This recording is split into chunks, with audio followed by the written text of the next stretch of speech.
Lord of Vermilion, the Crimson King, begins by showing the atmosphere of a kendo sparring match between two young men, Chihiro Kamina and Kotetsu Domyoji, in a dojo that belongs to Kotetsu's father. Chihiro is Kotetsu's childhood friend and lives in the dojo with Kotetsu and his father, Rakan. They both are students at a college in Tokyo. When they arrived on campus and met one of their close friends, a young man named Ikuro Owari, suddenly a mysterious ringing sound was heard, which was very deafening and made everyone in pain, then collapsed unconscious. Surprisingly, only Chihiro was not affected by the mysterious voice. This incident occurred not only on the campus where Chihiro and his friends study, but also throughout the city of Tokyo. Not long after, a red mist that came from nowhere suddenly appeared and enveloped the people, including Chihiro, who in the end fell unconscious. The red mist not only made him lose consciousness, but also made several people disappear horribly, leaving only their clothes. Meanwhile, Chihiro, who is unconscious, dreams of being visited by a mysterious masked girl who introduces herself as Dukes. She told him about the appearance of the Vermilion and the mighty power that resided in the blood.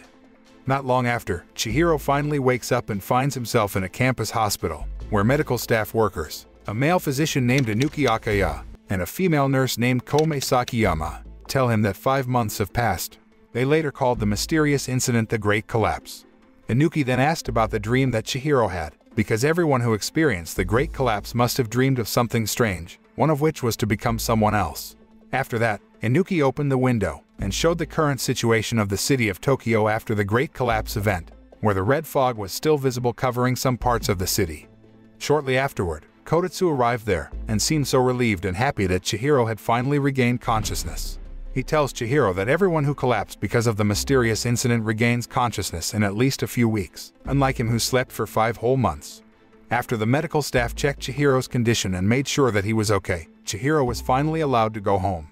However, just after being discharged from the hospital, he was visited by a man named Isshin Kakihara and a woman named Tsubasa Tachikaze, who are freelance journalists. They wanted to write an article about Chihiro as the only person who slept for 5 months after experiencing the Great Collapse.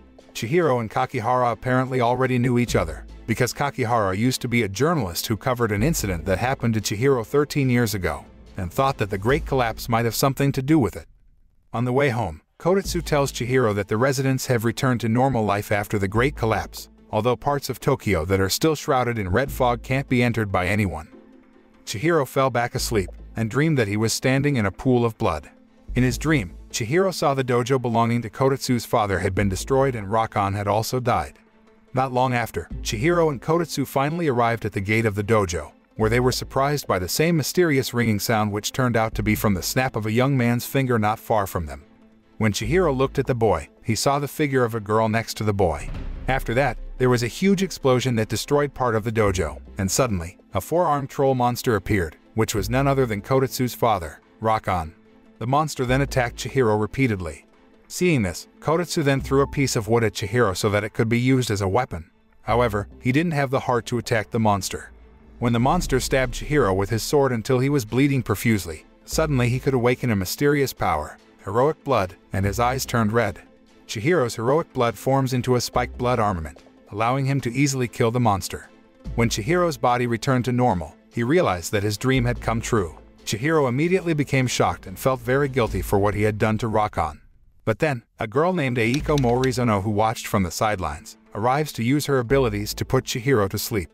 On the other hand, Kotetsu, who witnessed his father turning into a monster, demanded an explanation from Eiko.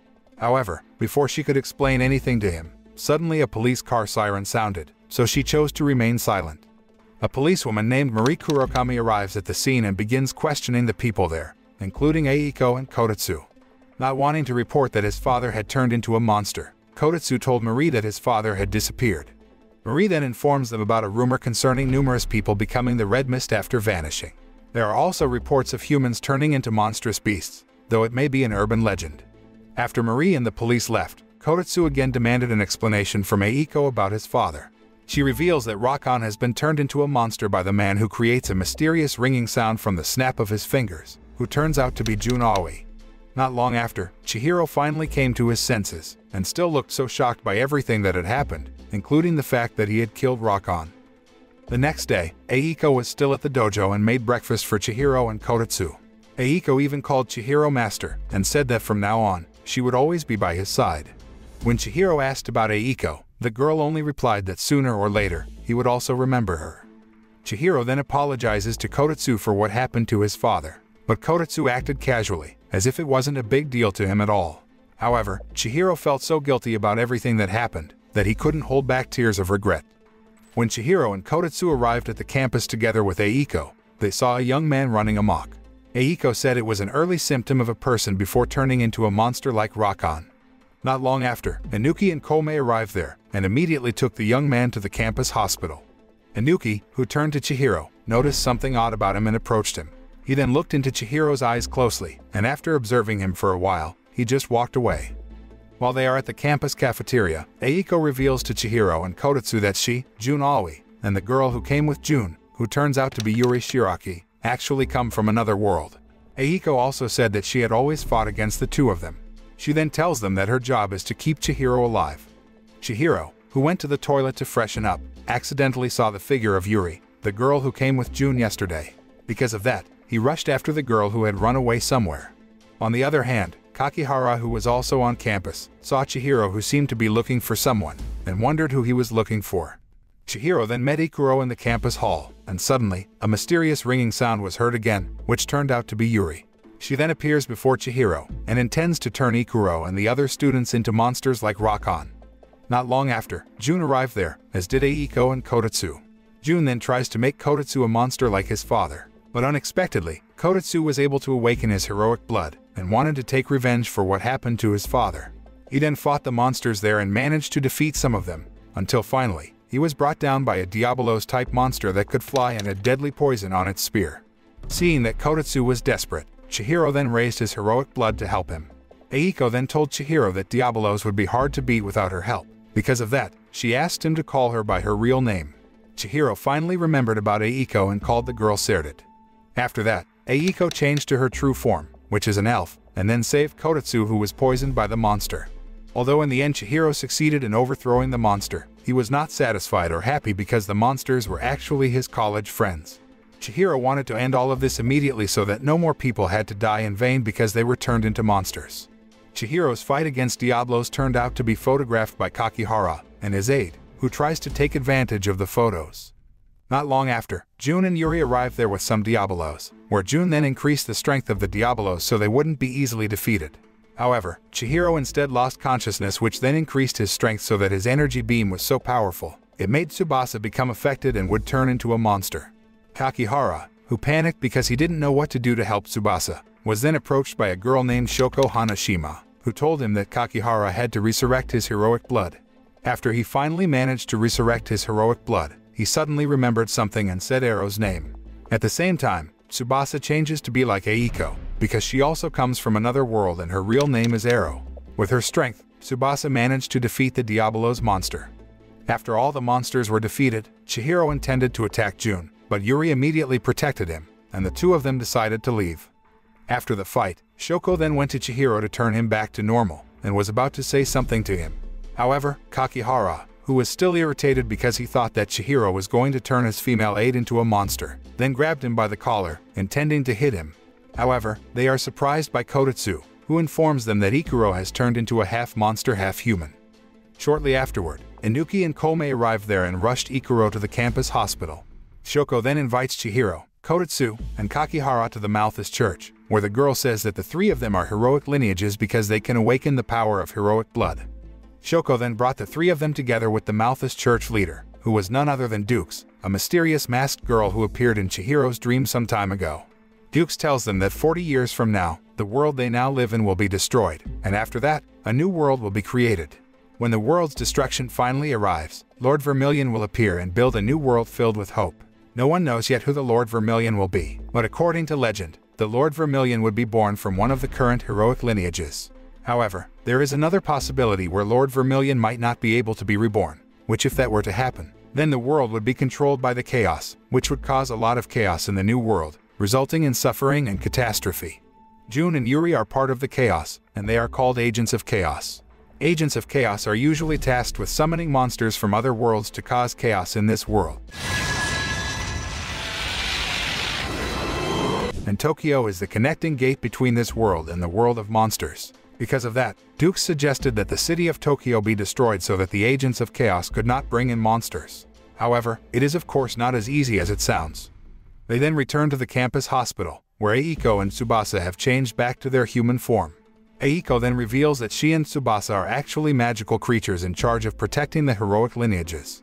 Chihiro then visits Ikuro, who is lying in a coma, and his condition still hasn't changed, which is half monster and half human.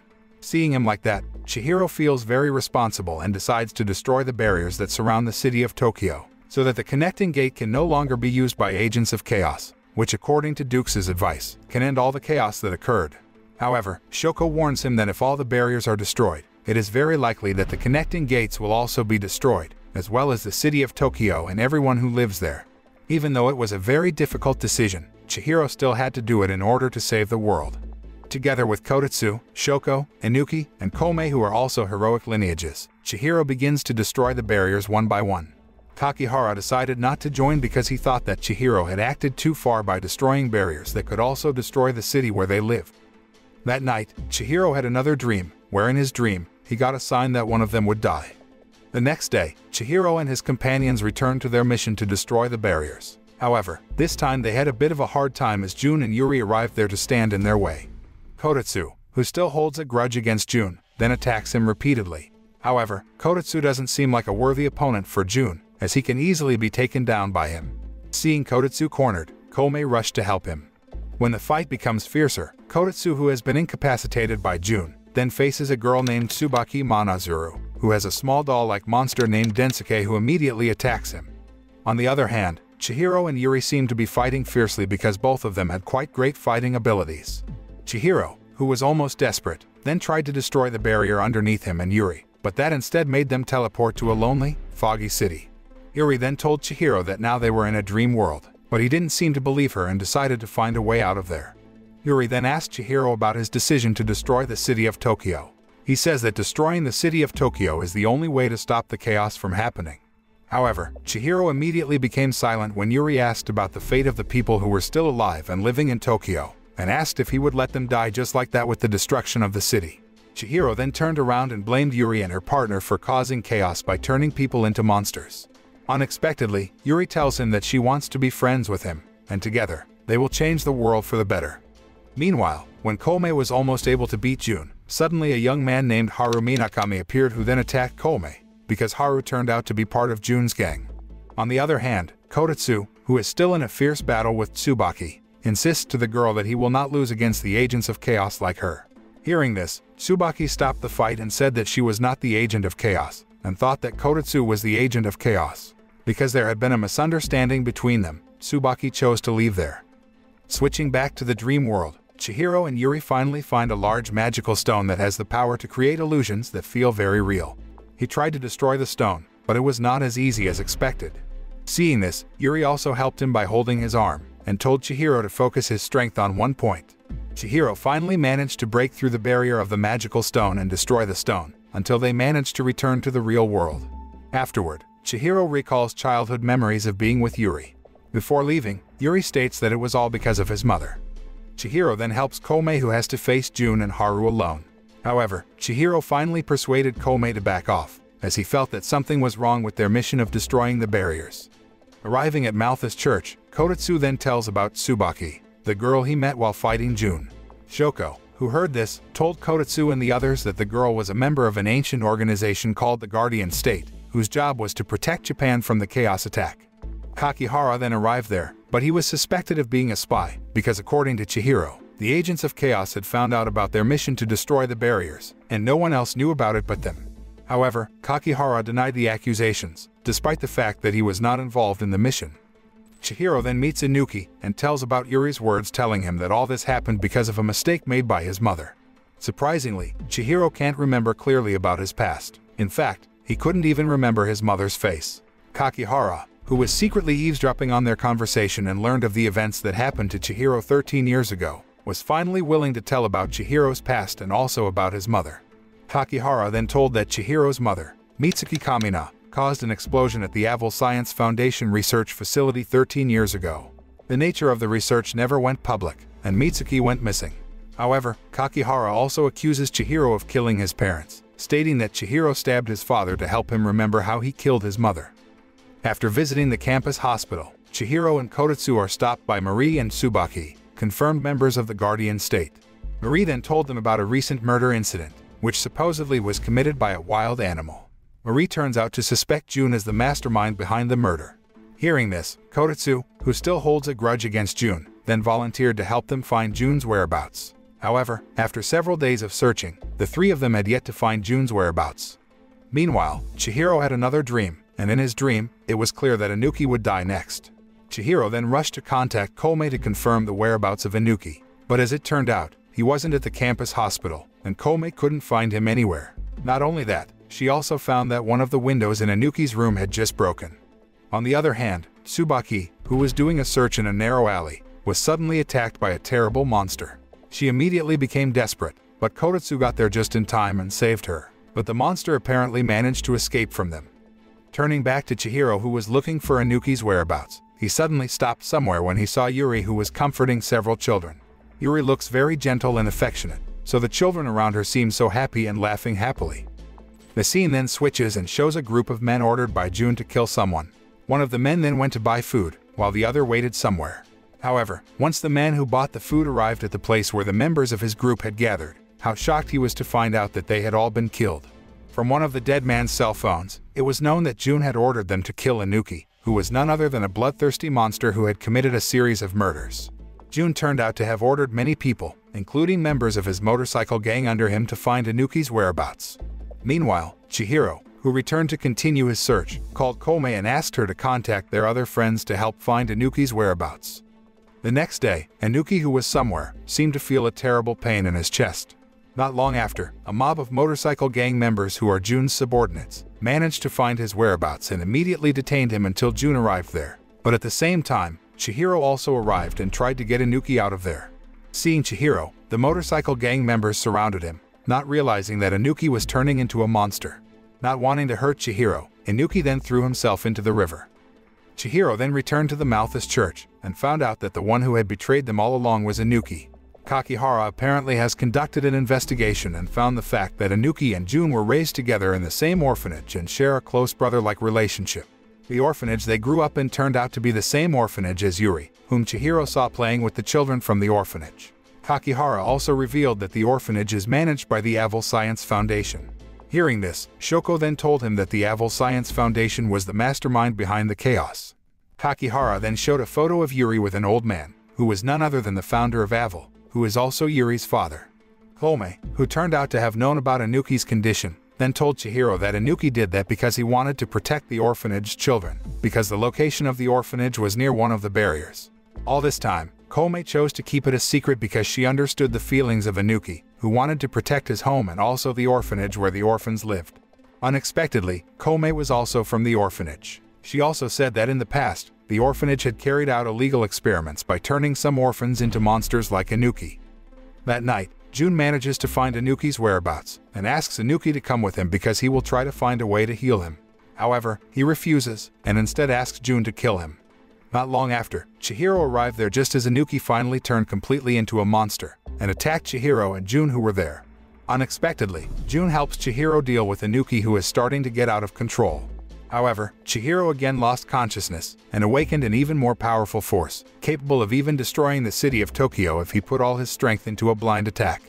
Realizing the great danger that would threaten the safety of many people, Inuki changed his form into half-human, half-monster and then hit Chihiro until he was thrown far enough, and then chased after him. Jun, who saw this, then chased after the two of them, and was very surprised to find out that Inuki was trying to absorb Chihiro's power to restore his consciousness so he wouldn't destroy the entire city with his tremendous power. Jun tried to help, but was blocked by the barrier that enveloped Chihiro and Inuki's bodies. Knowing that he would soon die, Inuki then advised Jun so that he would not give up on what he had been fighting for all this time. Unable to withstand Chihiro's strength any longer, Inuki's body finally exploded. Sometime later, Shoko is seen meeting Dukes to inform her of the death of the heroic lineages, which started with Inuki. Dukes responded casually, saying that the heroic lineages were destined to destroy each other, so that only one person would be left who would become the Crimson King. Hearing this, Shoko has ambitions to become the Crimson King. Elsewhere, the founder of Avil, who is also Yuri's father, Grumman, gathers agents of chaos and announces that their experiment to destroy the world is almost over. Hearing that, Jun suggested that they should eliminate all the heroic lineages since they could thwart the experiment. Jun, who holds a grudge against Chihiro for killing Inuki, then makes Chihiro his main target. Jun then forbids Yuri to participate in his mission to destroy Chihiro, because Jun doesn't want Yuri's feelings for Chihiro to get in the way of their mission. However, unbeknownst to Jun, Yuri found out about Chihiro's habit of often coming to a place when he was burdened with many things that bothered his mind. Because of that, Yuri also met him who was in that place. Chihiro told Yuri that that place somehow calmed him down. She then gave a drink to him while saying that the drink might not be as good as his mother's. Hearing this, Chihiro again asked about the words Yuri had said at their last meeting. Yuri then told about Mitsuki's past, Chihiro's mother who turned out to be a scientist who conducted an experiment with her father. However, the experiment failed, and instead made Mitsuki thrown into another world, while her father lost an arm. The experiment was apparently carried out in the house where they are currently. At that time, Chihiro and Yuri, who were still children, saw a big explosion caused by an experiment carried out by their parents. After that incident, Chihiro got memory loss and didn't remember Yuri as his childhood friend at all. On the other hand, the explosion turned out to bring a big change in Grumman, because according to Yuri, her father turned evil and had ambitions to destroy the world. Yuri, who loved her father very much, was forced to obey his every wish, and blamed Chihiro's mother for what happened to her father. After engaging in a brief conversation with Yuri, Chihiro said goodbye and returned to the Malthus church, where he then had a vision that Kotetsu would die next. Knowing that his best friend would die, Chihiro rushed to find his whereabouts. Meanwhile, it turns out that Kotetsu is being invited for a walk by Tsubaki. Unable to find him, Chihiro then returned to meet Yuri, who was still in the house. He then told his dreams that had always come true lately, as if they were destined. However, she thinks that he has the power to change that destiny, as long as he is determined to save his friends. Not long after, Chihiro received a call from Kotetsu asking for help. After they finally met, it turned out that Kotetsu asked him to pay for his shopping, because he and Tsubaki forgot to bring their wallets. On the other hand, Jun and Haru, who had been following Kotetsu and Tsubaki, immediately took action when they saw Chihiro's arrival. Jun then kidnaps Kotetsu right in front of Chihiro, while Haru is in charge of distracting Tsubaki. Seeing his best friend being taken away, Chihiro did not stay silent, and immediately chased Jun, who brought Kotetsu into the forest. Arriving there, Chihiro is very surprised to learn that Jun hung Kotetsu's body the same way he had seen in his dream. Jun said that he would kill Kotetsu if Chihiro dared to fight him, but unexpectedly, Yuri arrived there and then saved Kotetsu. Jun, who was very irritated for her siding with their enemy, then attacked Yuri, but his attack couldn't hit her at all, so he decided to leave from there. Jun then came to Haru, who was almost killed in the fight against Tsubaki, and saved him, then left. Meanwhile, Yuri tells Chihiro that she has decided that she will help him and his friends, and doesn't care about whatever she will face, including her father and the chaos. Hearing this, he then invited her to join his group at Malthus Church. A few days later, Chihiro then gathered the heroic lineages from the Malthus Church, as well as all the members of the Guardian State somewhere. However, two members of the Guardian State, a girl named Julia Ichijo and a young man named Suruga Jumonji, seemed to dislike the Malthus Church because they once planned to destroy the city of Tokyo, even though the Guardian State had the opposite mission. Because of the heat of the dispute between them, Julia and Suruga almost started a fight against Shoko and Kotetsu. However, Chihiro immediately intervened and said that fate could still be changed without destroying Tokyo and sacrificing everyone. After that, Chihiro said that Yuri was now on their side, and the goal of gathering them all was for them to work together to change fate, such as the destruction of the world, and also the fate that determined that the heroic lineages had to kill each other. Chihiro then proposes that they work together to destroy the Avil Science Foundation as well as the chaos to prevent that fate from coming true. Everyone at Malthus Church seems to agree, except for Shoko, who still wants them to act according to their predetermined destiny. Whereas in the Guardian State, only Julia and Suruga refused to cooperate and left immediately. Yuri then said that her father had made several giant machines that would be used to create natural disasters on a large scale. However, Shoko doesn't trust Yuri and thinks that the girl is only pretending to side with them and will eventually betray them because Yuri is Grumman's daughter, the mastermind behind all the chaos. However, everyone there actually believed Yuri's words more than Shoko's.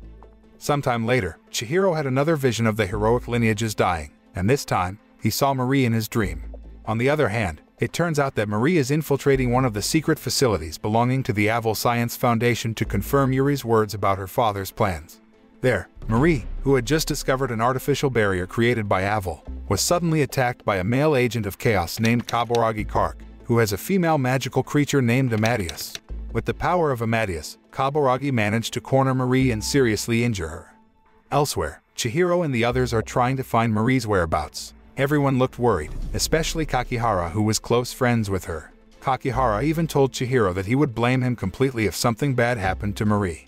Not long after, Marie, who was seriously injured, appeared there and immediately collapsed in Kakihara's arms. She then handed him her cell phone and whispered something to Kakihara, before she finally breathed her last. Seeing her death, Shoko even said that Marie deserved to die because she believed Yuri's words more.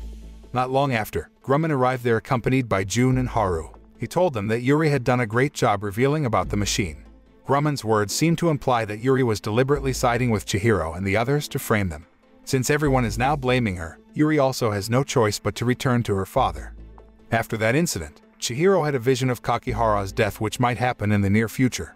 He then apologized to all members of the Guardian State for Marie's death, and handed over the crystal created from the fragments of Marie's body after she died. However, they refused. Julia and Tsuruga even openly said that they no longer wanted to deal with Chihiro.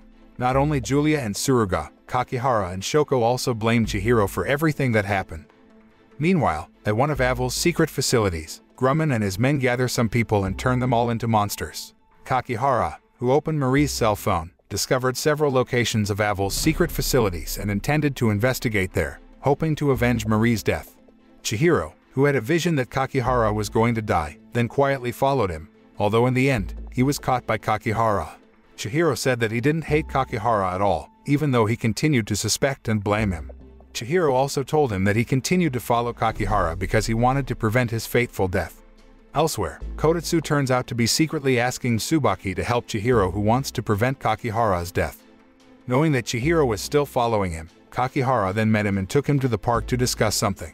Accompanied by Tsubasa, the two of them then went to one of Avil's secret facilities which Marie visited before her death. Arriving there, they find an artificial barrier created by Avil, and find out that there are 7 artificial barriers that have spread all over Tokyo. However, before they had time to investigate further, suddenly Kaburagi appeared and immediately attacked them. With his strength, Kaburagi managed to bind Chihiro before he could awaken his heroic blood. However, when Amadeus is about to kill Chihiro, to his surprise, Kakihara protects Chihiro instead. Amadeus did not remain silent, and launched an attack again. But this time, it was thwarted by Tsubasa, who had turned into Ero. Ero sacrificed herself to protect Kakihara because it was her duty as his protector. Before she died, Ero asked Kakihara to stay alive. Turned out Marie also said that before her death. Kakihara, furious because his aide had to die, then launched an attack on Kaburagi, but Amadeus always stopped him. On the other hand, Chihiro, who was trying to free himself from Kaburagi's trap, then asked Kakihara why he had saved him. Kakihara then revealed that he had reinvestigated the case of Chihiro's father's death, where he found out that Chihiro's father intended to end his life and also Chihiro's life due to depression after Mitsuki's departure. However, in the end, he felt bad for his young son and chose to end his own life, leaving Chihiro alive. Hearing this, Chihiro finally managed to break free and tried to save Kakihara. Not long after, Eiko finally arrived there, as did Kotetsu, Tsubaki, and the others. Outnumbered, Kaburagi finally decides to run away, but Kotetsu and Tsubaki chase him. Meanwhile, Kakihara, who was at the end of his life, advised Chihiro to stay alive. After that, he finally breathed his last, and his body turned into a lump of red crystal. After Kakihara's death, Shoko then meets Dukes, who tells her that they will not be able to change the fate that has been determined. Moreover, the chaos had reached the final stages of their plan to cause great chaos that could destroy the world. Because of that, Dukes asked Shoko to carry out their plan, until only one person from the heroic lineages would become the Crimson King. A few days later, Grumman was seen reviewing the Infinity Theater, the location where Kaburagi, who is a pianist, would be holding a piano performance of a requiem at the opening concert. Grumman apparently financed the construction of the building because it was part of the chaos plan to destroy the world. He had even prepared a large hole under the stage to support his plan. Elsewhere, Tsubaki invites a member of the Guardian State, a girl named Akira, to help Chihiro and Kotetsu continue the investigation conducted by Kakihara regarding the location of the artificial barriers scattered throughout the city. They then meet Dukes, who informs that the location of the artificial barriers created by Avil form the Big Dipper constellation, and if all of them are connected and activated simultaneously, it will cause an unprecedented catastrophe. Dukes told Chihiro and the others that the location of the last artificial barrier was at the Infinity Theater, and asked them to destroy it as soon as possible. Meanwhile, Grumman assigns Jun to defend the first 6 artificial barriers over trying to kill Chihiro. This upsets Jun, while Haru begs Yuri to lure Chihiro out of hiding so Jun can finish him off. Haru gives Tsubaki a concert flyer, which Chihiro and the Malthus Church members deduce that is how the second great collapse will happen. Chihiro believes that since specific sounds will turn humans into gates, Kaburagi needs to be defeated before he has the chance to perform. When the day of the show arrives, Haru then meets Jun, who is carrying out his duties to guard the 6 artificial barriers. Haru reveals that he purposely told Chihiro and his friends about the concert, and also about the location of the last artificial barrier so that they could attack the place, and Jun would again be considered useful by Grumman to kill Chihiro. At night, after Haru tells him that Chihiro is coming to the concert, Jun has the Blue Skulls gangsters dressed up as security guards. However, as Chihiro and the Malthus Church members approach, Kaburagi turns the Blue Skulls into monsters before stepping inside to perform for an audience. A fierce battle ensues outside the Infinity Theater, while Kaburagi appears on stage to play the piano. Haru then arrives there and starts attacking Chihiro and the members of the Malthus Church. Unexpectedly, Haru and Akira actually know each other, and they used to be good friends, before Haru decided to join Jun in the chaos.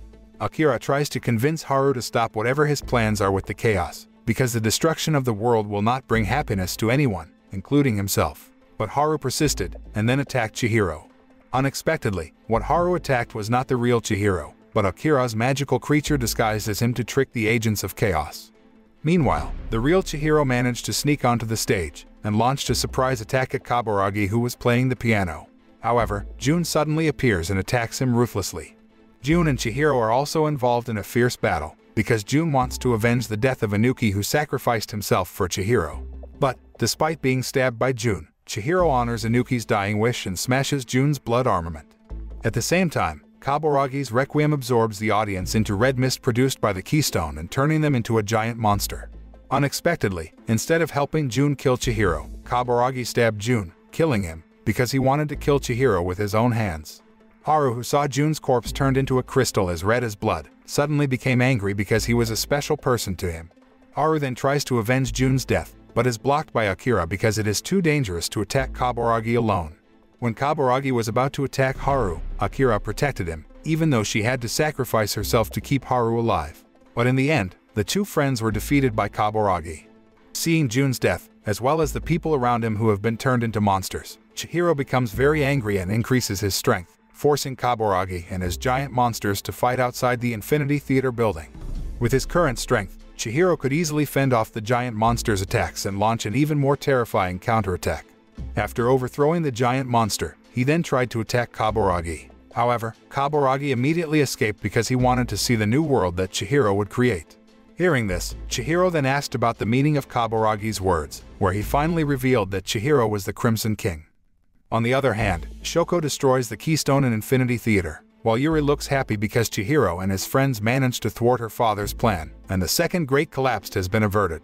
Though Grumman is distraught that all that he worked for is destroyed, he asks for his artificial human creation, Shiyu, for help. Shiyu is an artificial female human created by using Mitsuki and Grumman's DNA, making her a substitute for Mitsuki. She is extremely intelligent with an air of quiet smugness. Afterward, Grumman declares that the battle for humanity's fate begins now. Elsewhere, Kaburagi meets Yuri and lies to her by saying that Chihiro is the one who killed Jun and Haru, as well as all the audience who came to watch the concert, convincing Grumman to believe this worst-case scenario came true and leaving Yuri in shock. After they finally returned to the Malthus Church, Shoko also met Dukes and told her that she was the one who had destroyed the Keystone. However, everyone praises Chihiro for the tremendous power he has, which then makes Chihiro the Crimson King. Hearing this, Shoko, who was jealous because everyone was lauding Chihiro as the Crimson King, then told everyone that Chihiro was not, because the Crimson King would only appear after only one of the heroic lineages remained. Shoko then told them that she was the only candidate for the Crimson King. Later at the campus hospital, Haru and Akira are both alive, thanks to Serdad's healing ability, though Kotetsu remarks that Shoko was heartless for leaving Haru and Akira for dead just to destroy the 7th keystone for her own purpose.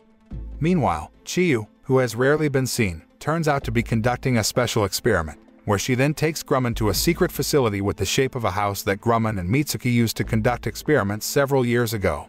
Chiyu then tells Grumman that she has found a way to open a connecting gate to another world using the energy of the remaining 6 keystones. She explains to him that if they can absorb the ley line energy in the remaining 6 keystones, then they can forcibly open the connecting gate to another world, although doing so could cause the city of Tokyo to be swallowed up into another world as well.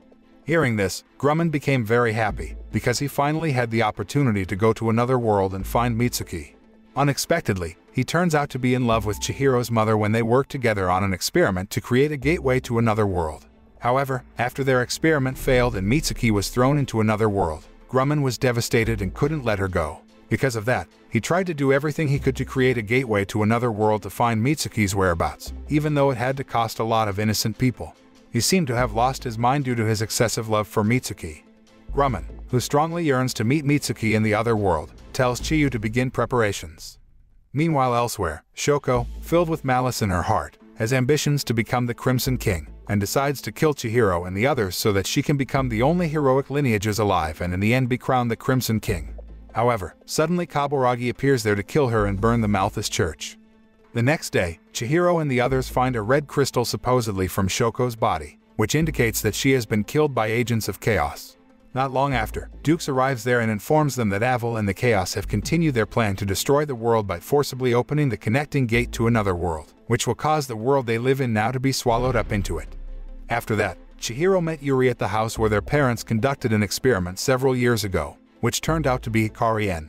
Even though Yuri was shocked when Kaburagi told him that Chihiro had killed Jun and Haru, as well as all the spectators there, she didn't necessarily believe Kaburagi's words and assumed that Chihiro was still like the Chihiro she used to know, who was kind and determined to save them all. But as it turned out, Chihiro didn't deny all of that, and told Yuri that he was forced to kill the audience because Kaburagi had turned them into monsters. Chihiro then tells that it was Kaburagi who killed Jun, and that Haru is actually still alive, and his condition is recovering. Hearing that, Yuri looked relieved. However, she immediately became worried for Chihiro, asking him to stop fighting and run away with her. Chihiro of course can't grant her request, especially when the Chaos prepares to carry out their plan to destroy the world. Chihiro told Yuri that he would not give up so easily and would fight them because he was determined to save the world and everyone else. Unexpectedly, Yuri was already influenced by her father, who said that Chihiro would be destroyed if he continued to use his power to fight the Chaos. Yuri, who had been consumed by her father's incitement, then tried to attack Chihiro, but it was immediately noticed by Serdad, who happened to be nearby, and immediately repelled Yuri's attack. Serdad then told Yuri that she would kill her, because since Yuri's presence, Chihiro had often ignored her. Even though all this time, it was Serdad who had always protected Chihiro, and was willing to do anything for him. Yuri, who was cornered, finally resurrected her heroic blood, and was forced to kill Serdad right in front of Chihiro, and then rushed away from there because she deeply regretted her actions. Meanwhile, Chiyu begins the process of absorbing the ley line energy, collapsing the Avil Science Foundation headquarters while all the keystones rise to the sky. Seeing that Tokyo was about to be destroyed, Chihiro immediately gathered with Kotetsu, Kome, and Tsubaki, and they rushed to the Avil Science Foundation headquarters to stop Chiyu and Grumman's plan to force open the connecting gate to another world. However, they were soon blocked by Kaburagi, who had the ambition to kill them all. Chihiro then asked Kotetsu and the others to hurry to the Avil Science Foundation headquarters, while he would fight against Kaburagi.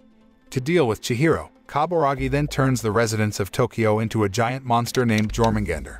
Chihiro, who had awakened his heroic blood, tried to slash the monster's body, but he had trouble even scratching it. Chihiro then tried to stab the monster in the stomach, but due to his carelessness, he was instead hit by a Amadeus attack, which plummets him to the ground. While unconscious, Chihiro is shown by Dukes that he was previously killed 4 times, which were being slashed by Jun, stabbed by Inuki, strangled by Kakihara, and ending his life with Yuri. Dukes explains that Chihiro's dreams are actually his memories from alternate timelines, serving as warnings to keep him from making the same mistakes. Though she is not certain as to how Chihiro is able to start over a new play each time, she wonders if he can change the script this time. Elsewhere, Kotetsu, Tsubaki, and Kome, who were about to head to the Avil Science Foundation headquarters, were confronted by a herd of Diabolo's monsters. Kotetsu and Tsubaki then ask Kome to hurry away to stop Chiyu's plans, while the two of them will face a swarm of Diabolo's monsters. In the midst of the fight, Kotetsu took the time to express his love for Tsubaki, because he thought that this might be the last chance for them before the world was destroyed or one of them died in the fight. Meanwhile, Chiyu gets into an argument with Grumman, and berates him for manipulating the women in his life. Chiyu said that Mitsuki never loved him, even though he loved Mitsuki so much that he lost his mind. Chiyu then said that if he had managed to find Mitsuki's whereabouts in another world, she was very sure that Mitsuki would only want to return to her family that she loved very much, and would not care about Grumman at all. The heartbroken Grumman heard this, then fled from there. At the same time, Kome finally arrived there and Chiyu immediately challenged her to a fight. turns back to Chihiro, who is still unconscious, where he dreams and hears Dukes telling him that his friends' deaths are destined, and he can't change that fate. Not long after, Chihiro's father and his friends who had died seem to have risen again and asked Chihiro to stay alive.